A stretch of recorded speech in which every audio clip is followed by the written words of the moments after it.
we're here with Professor Pierre Val from the Genetics and Reproduction Development Institute from Clermont-Ferrand, France.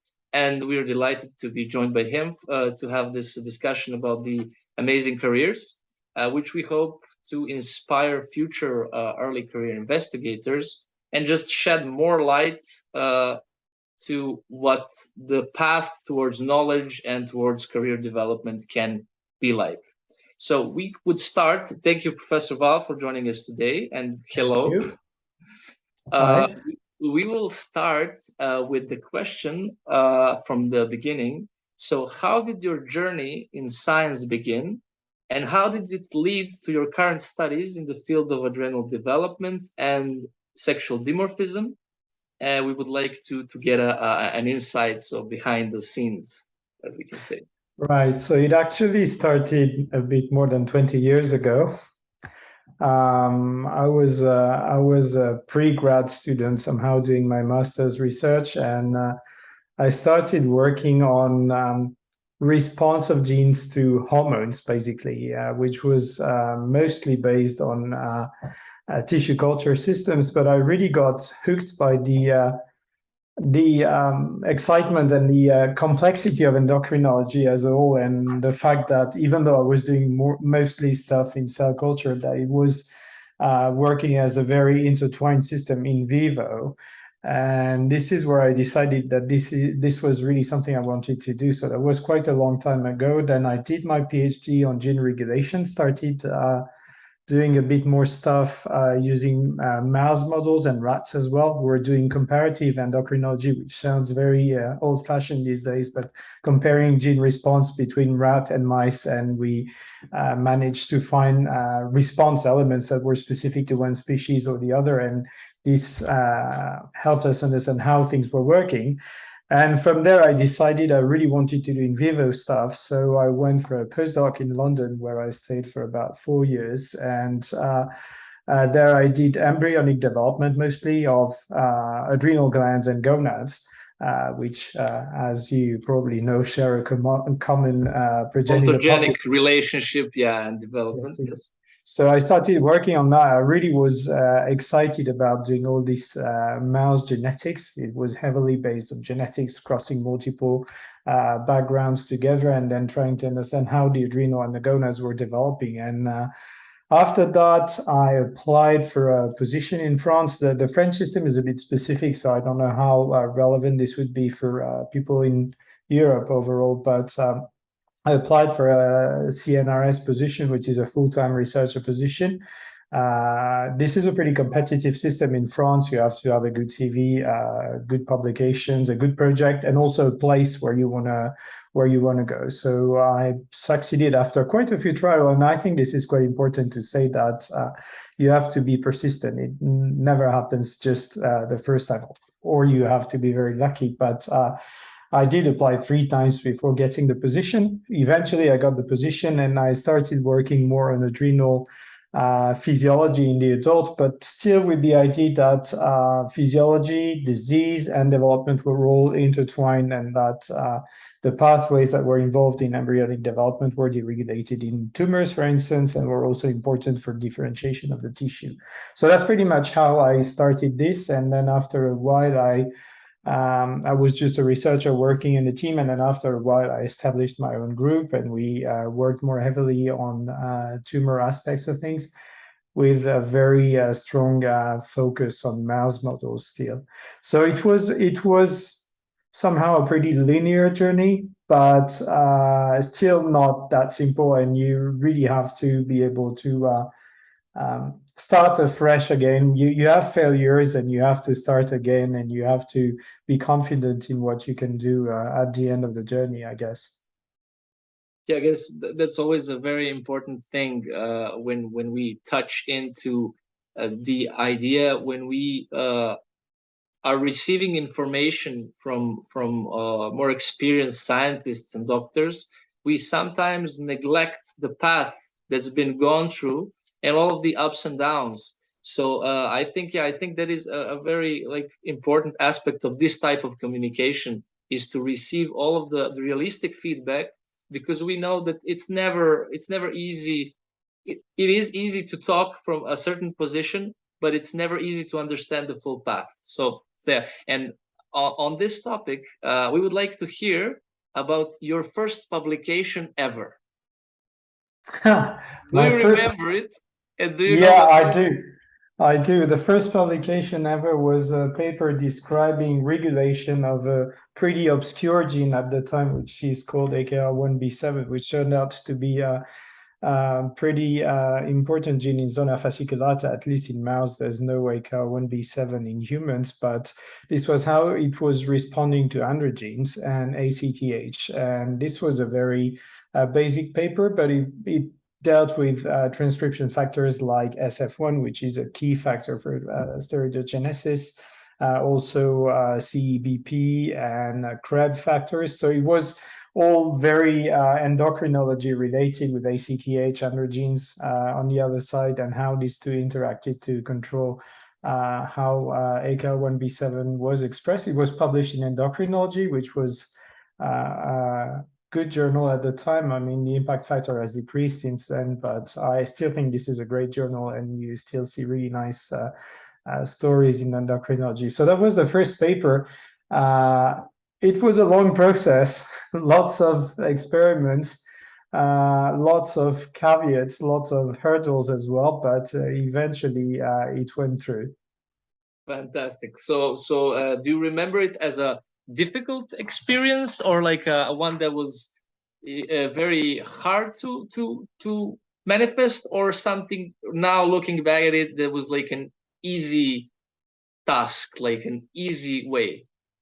No, I think it's always a complex experiment somehow. I mean, you go through multiple phases, you get excited, then you get depressed, and you get excited again, and you just have to balance everything. And this was the first time I actually wrote the entire paper myself. Of course, there was a supervisor who looked at it afterwards, but I went through the entire process of doing the experiments, conceiving some of them, although I wasn't entirely autonomous at the time, conceiving some of the experiments, writing the paper, and then getting to the publication process, which was very hectic at the time, because you had to submit the paper as printed out paper. So you did not submit it online, you submit it as a printed out stuff. Endocrinology was pretty old fashioned, because most journals at the time were already starting doing web stuff, but it was kind of old fashioned these days. I mean, I'm not talking like 50 years ago. It was in, I think it was in 2001 or something. So not that old actually. So, and the process right now is different than that. So that was like a transition phase, right? And now the process is, of course, completely online, and everything is like in a digital format. So how do you find this difference right now? Did it change a lot for you?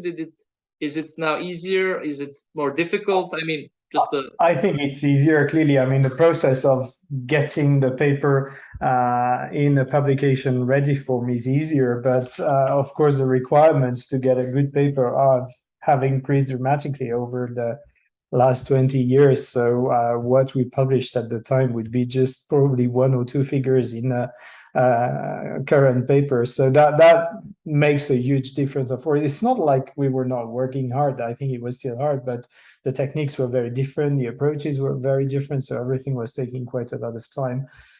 These days, things go faster, but of course, the journals want a lot more to confirm what you're claiming. So overall, I don't think it has changed that much. It's still hard work to get a paper published. Yeah. Thank you. Awesome.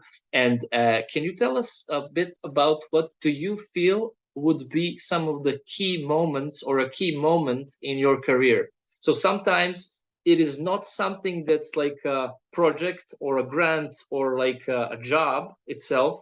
Sometimes it's something much less dramatic. So we would like to know about your most important key moment of your career. Well, I still think this is going from a PhD student to being a postdoc and moving to London. This was a great experience, and probably the greatest experience in my career.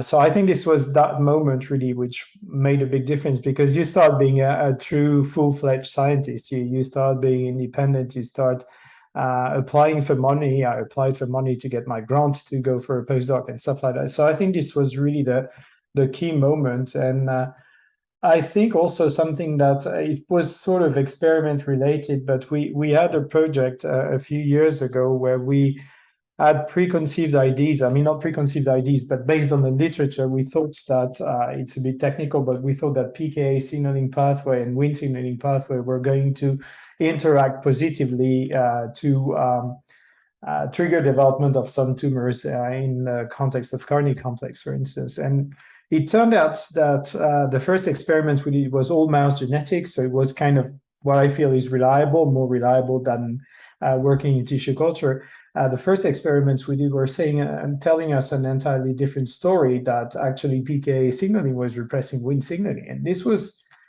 of course, this was a big surprise initially, a big disappointment as well, because you think about the entire project, you design the experiments, and well, you get like a prerequisite expectations, even though yeah, and it doesn't pan out as expected. And I think this is really the time I realized one thing that I think is key to being a good scientist, or hopefully being a good scientist, is being very critical about your ideas and trusting your data. I mean, of course, you need to generate good quality data, but if your data tells you that you're wrong, then you must be wrong, or you didn't ask the question in the right way. And I think this was really a key moment for me, because I realized that, well, okay, you can have all kinds of good theories, but you just have to face the fact that the data is not telling you that you're right. So you have to reinvent yourself and think out of the box. And I think this is a really important thing. And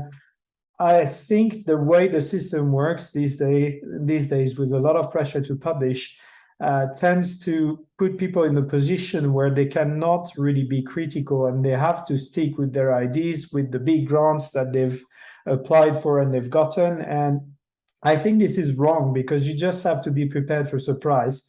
And also, one thing I wanted to mention, which kind of relates back to your previous question, is that you also have to be lucky. And you can't say that you get through a career without being lucky. And I think I've been extremely lucky with the supervisors I had as a grad student or a postdoc. I've been lucky with some of the experiments, and lucky in the unlucky way as well, because this story turned out to be key to understanding adrenal cortex zonation, and we published it in Nature Communications, which was a really nice achievement for us. So I think, yeah, you just have to be prepared for surprise and think out of the box, really.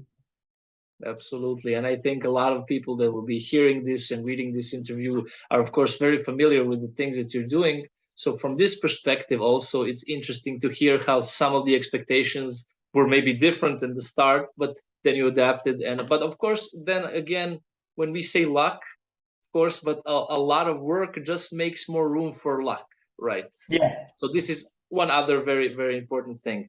And what would you say were some of your greatest challenges in your career?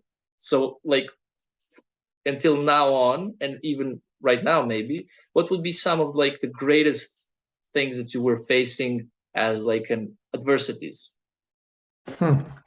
Well, adversity is everywhere in science, honestly.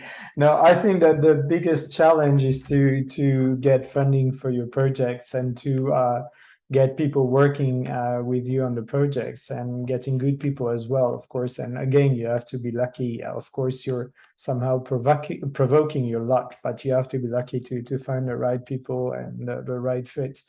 But yeah, I think really the main struggle we're facing in France is money. So this is really a challenge all the time. You really have to be very, very persistent, and you have to apply to a lot of funding agencies to get your research funded. So I think this is the greatest challenge. And then also, I think a great challenge, which again relates to what I was telling you just before, is being able to have failures, and to confront failure, and to get out of it stronger and move on. I think this is really one of the biggest challenge in the career, because yeah, when you see the papers, of course, everything has been somehow rewritten, and you make a nice story out of the data, but you have to be realistic and realize that a story takes a long time, that you have a lot of failures, a lot of errors, a lot of mistakes, and you just have to be capable of, I mean, being very resilient, I guess, is very important. And this is really challenging sometimes because you can get easily depressed. I mean, the experiments don't work, you don't get your funding, the student didn't do what you expect him to do. I mean, all kinds of things, and you're just, well, it's hard, but you have to move on and you have to gain something from it. Absolutely, and this would also echo for our question for the greatest challenges of the early career investigators are, as you said, getting up constantly after you get maybe a different response that you expected, or a different result, or even maybe a different type of vibe, or a different workflow than you expected in some project. I'm a clinician, so I have zero lab time, unfortunately, for now. But I think this can also be translated into all of the early careers everywhere. So for example, in which areas do you feel that the European Society and the Young Endocrinology Society are doing most important work?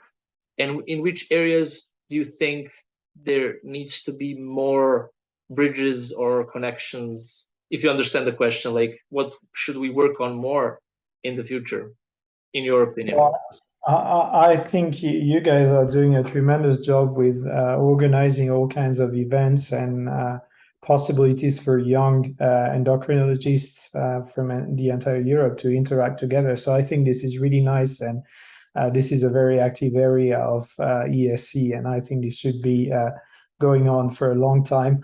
The only thing I see, and this is a bias for all endocrinology societies, is that basic science is not really well represented in those societies. But this is also because the discipline is very medically oriented. So I think this is a bias of endocrinology in general. So I think if there is one thing you guys should think about is trying to involve more basic scientists in the process. But I know it's complicated and we don't always speak the same language, although we pretty much work on the same stuff. So it's always kind of tricky. And I think basic science would need a bit more representation in ESE, but not just for young scientists or medics, it's for the entire society. But the problem is the same in France. I mean, the French Endocrine Society has the same issues, that it's hard to involve basic scientists in the process. Yeah, that's an interesting point, and we are working, for example, right now with the research observership that you're involved in, and other projects in the future, exactly on that, and we will come later to the question about the summer school at the end, so there we can talk more about this part. But yeah, it is difficult because I think there is a key difference in the type of work and the workflow between a clinician and a scientist, and also a key difference in the mobility options. This is something that we're trying to actively change. And for example, the project as ROP, as we know, like the 1 month is very little time, absolutely not enough for a full project, but it's enough to start a spark and to make a change. This crucial change. And we also can see this in the number of applications, for example, for the short-term fellowship grant and the research observership. So yeah, but of course it's crucial, and it's also very important to the promotion and the marketing and the communication aspect is also very important, because only by spreading the possibilities far and wide you can actually achieve good results. And yeah, and tell us, so of course you worked with a lot of people in your career, with a lot of teams, you have a lot of students. So what are some of the scientists and people in general that inspired you most when you were starting out, and what are they now, and what do you see something in the future as inspiration? What do you look for as inspiration? Wow, that's a tricky one, honestly. I don't know. So It doesn't do you have want to me? be, you don't have to like say the exact people, or you can. It's just like, where do you go for inspiration? Like, it can be a completely. Wow. No, honestly, it is a very complex question. No, I think, as I said, I was very lucky to meet great people along the path. I mean, my PhD supervisors were really great people, very good scientists, and also very thorough and with really good ethics. And I think this is important. And my postdoc supervisor was really a nice person, very nice, very dedicated to science. And I think this is very important to meet these kinds of people along the way, and also to meet people with good ethics, because the system is just such a complex system with a lot of pressure. If you don't have good research ethics, you can start doing all kinds of wrong things. And yes, there's pressure to publish, and yes, everybody would like to publish in Science or Nature, but I don't think this should be a goal, clearly. So I've had the chance to meet people who are not entirely focused on that, and I think this was very important. Now, if you want names of big scientists, or I mean, I don't know. I mean, It lots doesn't of. have to be big. It's like what you feel. And for example, it can be also your friends or family members or whatever. And I mean, in general, everybody gets their energy from other sources. So this question is not like related itself to, okay, yeah, tell us the name of your supervisor. And it's just like a more in general question, like for. Well, actually, I do get quite a lot of energy from speaking with a girlfriend who's also a scientist, and I think this is very important to have a supportive family in that career. So we have very good discussions. They can be really animated, sometimes a bit conflictual. That's the way it is. But I think this is very important to have a good work-family balance as well. So if this is a message we can also send through this. So clearly, my girlfriend is a source of inspiration, and also yeah, a way to let things out and to relax a bit after a good day of work. But yeah, no, I think yeah, this is important to have that kind of balance, and also focus on some other things than work from time to time. Just go outside. I like walking in the countryside. I like reading books. I'm doing a bit of electronics as well on the side. So all these things are kind of outlets that you need at some point if you want to start afresh the day after. Absolutely. It's really important to forget for a second where you are and what you're doing in order to get back stronger. At least this is for me. Of course, I'm just starting out in my career and everything, but right now I'm just seeing that this is, and also to have a fresh perspective that sometimes completely shifted from the part where you drain yourself from actively thinking about a project or a solution. Yeah. Yeah, and it may sound weird somehow, but I think my best ideas and I mean, concepts and stuff never come when I'm stuck in the lab and just working heavily hardcore on a project or writing a paper. It usually comes when I'm wandering around, usually driving my car or just being in my garden, sitting in the garden, and then just everything connects together and you connect the dots and the puzzle starts to unfold. And yeah, I think this is mostly when things happen, not when you're too focused in your stuff. And I think this is also an important message. You need outlets, you need ways to get out of it sometimes, and then the ideas will come automatically. And of course, you have to be prepared to remember them somehow, because sometimes you think about something while driving and you don't remember it after a couple of hours. But I think this is really where most of my good ideas have come out it was not in the lab really, which may sound frustrating and weird, but I think this is reality somehow. Absolutely. And tell us, do you have like any uh, serious hobbies that are completely unrelated to science?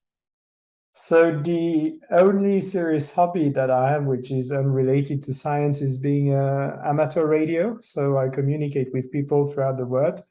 Uh, Nice. yeah, That sounds very uh, interesting. it's a weird hobby, but it's somehow science related because you get to build stuff. I like building stuff, so I build electronic stuff, equipment and stuff, so to communicate with people. So this is my main hobby, really. That is actually super cool, and thank you for sharing this, because sometimes, yeah, it brings another mechanism of thinking to things we're doing sometimes. So two more questions quickly. One is your experience in the summer school, not just in general, but your personal experience. Like, for example, we saw that there was a lot of early career scientists. There was a lot of scientific topic, basic science, translational. So how was your experience there? And also, for in my part, it was very, very motivating to be live. Finally, after Milano meeting and everything, to be live with people, to discuss, to see, to hear, to have coffee. I mean, it's, yeah. So tell us a few sentences about this. Yeah, I think it was a great experience. Unfortunately, I wasn't very available for the social events. I had to prepare my talk. I was really in a rush, so I spent most of the social events timing to prepare my talk, which was unfortunate. But no, I think this was absolutely gorgeous. People were very relaxed, but still very into it. I was very impressed by the young people asking lots of very clever questions, and that was really refreshing to me. I really liked the environment, and I think there were very good exchanges and really good vibes between people. So it was a very positive experience, and the place was just amazing. Even better than the place before. I don't know if I guess you're too young to have been to the Bregenz school, but no, I heard a lot about it, and since I was involved in this year, then we had actually discussions after about having it there or here again. I think we're going to this place hopefully next year. Okay, this will be, of course, out of the interview, but in general, I mean, yeah, just a fun fact.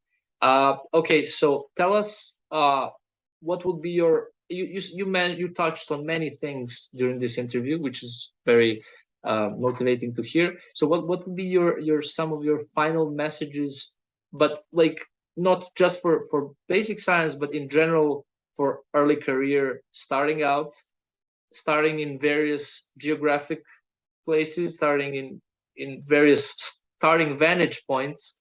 What would be your key like goals for success?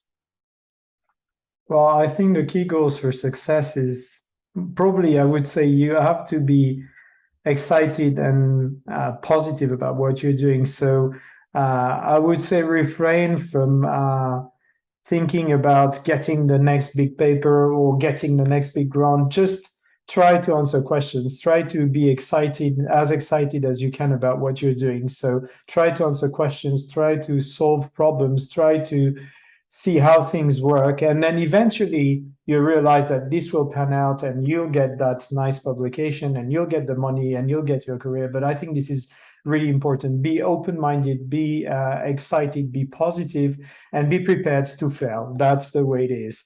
And failure is not really failure. It's just a step in the process, really. Fantastic. So this was a very, I think, a much warmer insight in your career path, in your ideas, and I think and I think thank you very much for your time, and we will be very excited to meet you again live and in the future research you're doing. So thank you for your inspiring interview, and thank you for your time.